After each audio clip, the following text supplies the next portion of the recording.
What's up, YouTube?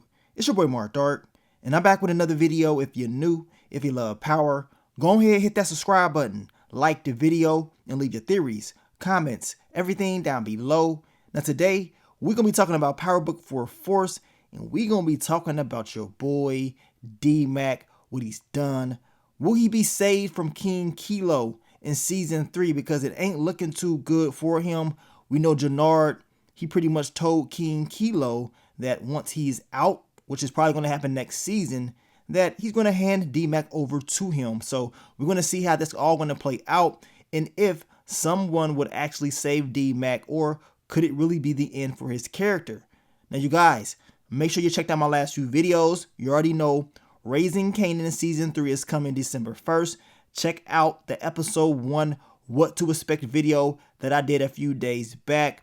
Everybody's waiting for this next upcoming season. You already know it's about to go down. Now, also check out my Power Book for Force videos. I dropped a video about your girl Claudia and did she survive? And I also made a video about Mireya and Tommy. Their love story is not over yet. I can't wait to see what's going to happen next in this upcoming season. Well, let's talk about the topic of discussion, because this D-Mac storyline is a storyline that I wanted to see more of in Season 2. I told you guys this. A lot of other people wanted to see more of his character.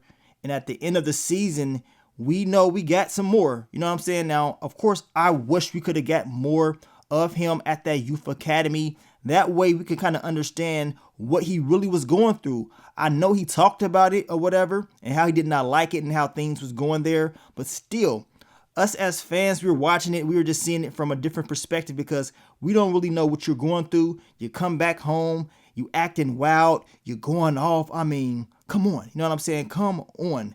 Now, D-Mac's character, in my opinion, is probably the dummy of the season. That's just my opinion. I believe the stuff that he was doing was just plain stupid. Like, come on. Now, it is people out there saying, well, people talk stuff about Tariq too when, you know, he was doing stupid stuff. I mean, it's the same thing. And I know there's people out there saying that they're tired of the parallels. They're tired of certain characters being compared to other characters. But this is what the Power Universe does. They give us these, you know, new characters, these new storylines. And most of the times we get the parallels to the OG Power, and then we see it in, you know, each of these spinoffs. And then when it comes to this whole D-Mac storyline, of course, people bring up Tariq. And it's crazy because Starz, I believe like a few days ago, they posted a picture of Tommy and Tariq and Tommy and D-Mac or whatever. Pretty much once again giving us that parallel. If you guys remember, I made the video about Tommy and Tariq at the very beginning of the season. And I said, I believe it was a topic of, you know, will he give D-Mac the Tariq treatment, whatever. And that's because, once again, we have another parallel. We can tell, you know what I'm saying? That's Uncle Tommy. So, of course, he is going to act a certain way to both of these characters, and he is going to check them when he has to. Now, when it comes to D-Mac and the things that he did at the end of the season, as I told you guys in that, you know, episode 10 recap, I believe it was flat out stupid.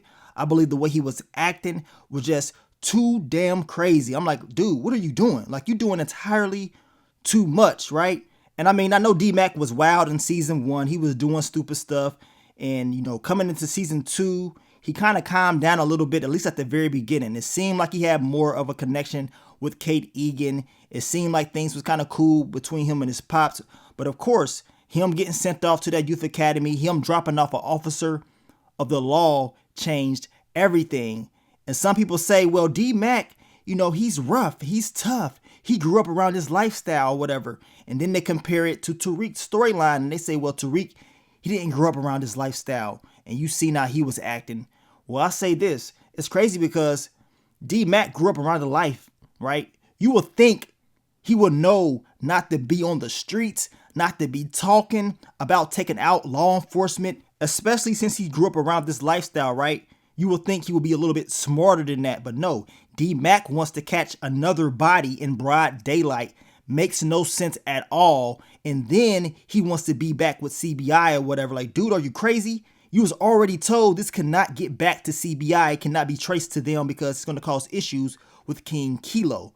Now, when Tariq took out Raymond Jones, you know, he got ducked off.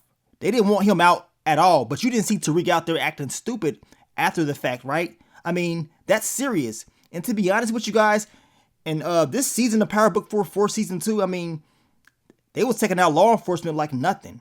And to me, in my opinion, it wasn't really a lot of consequences for real on the streets like that. We really didn't feel the presence of law enforcement being pissed off for real. That's just my opinion. And I compare it to Raising Kanan when Kanan shot Detective Howard, his pops, back in season 1. Did y'all remember how the streets was? I mean, it was real hot out there. Law enforcement everywhere. They wasn't playing around. And that was just based off one officer alone. You know what I'm saying? That's how, or I would at least think it would have been in this show, especially after multiple officers of the law kept getting dropped off. But no, that was not the case. It was like it was no type of consequences on the streets, and that law enforcement really didn't do too much after the fact. I know Stacey Marsh was upset when Special Agent Vargas got taken out, but still, I didn't feel that heat. You know what I'm saying? I didn't see it at all. Compared to Raising Kanan, boy, Kanan had to, sneak around to get to a safe spot. They had to duck him off. You felt those consequences of his actions, right? But not this time around. Not with this D-Max storyline. And then after he does this, he comes back, catches another body in broad daylight. Makes no sense at all. I mean, I understand he wants to prove himself. He wants to do something good for Diamond. The crazy part is, y'all let me know, Tommy doesn't even know yet. So if that's the case, y'all know he gonna be upset once he learns this news. I mean, Diamond knows what went down. And then we know Jannar was plotting and planning with King Kilo about handling this whole thing, which I believe when we get to season 3, you already know somehow, some way they're gonna save D-Mac's character. That's just what's going to happen in my opinion.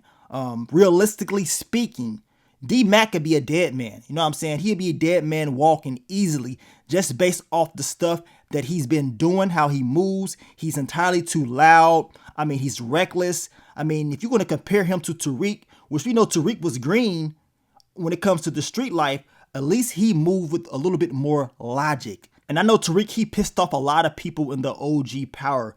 I'm one of the people that he pissed off. I'm not sitting up here praising Tariq. All I'm saying is this. He had more logic on his moves, and it was more understanding why he did what he did, even if I didn't necessarily agree with a lot of the things that he did.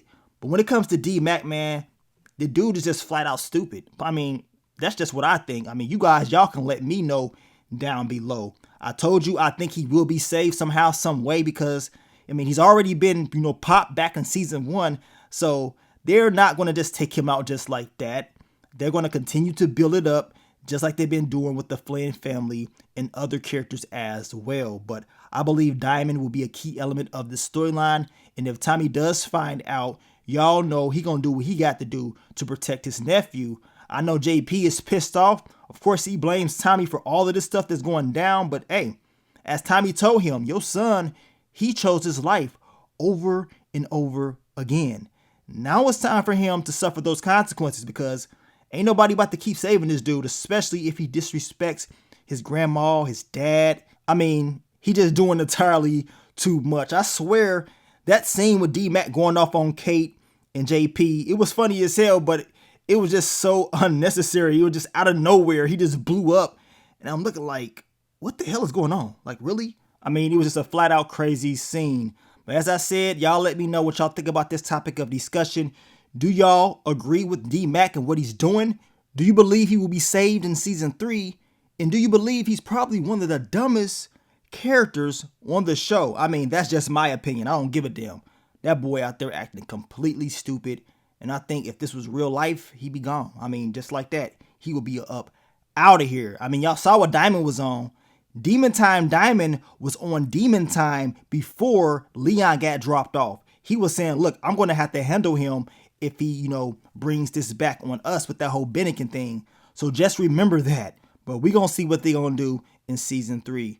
But I want to thank you guys once again for all the love, all the support, and I will catch y'all on the next one. But let me get up on out of here, man. It's your boy Mark Dark. I'm out. Peace.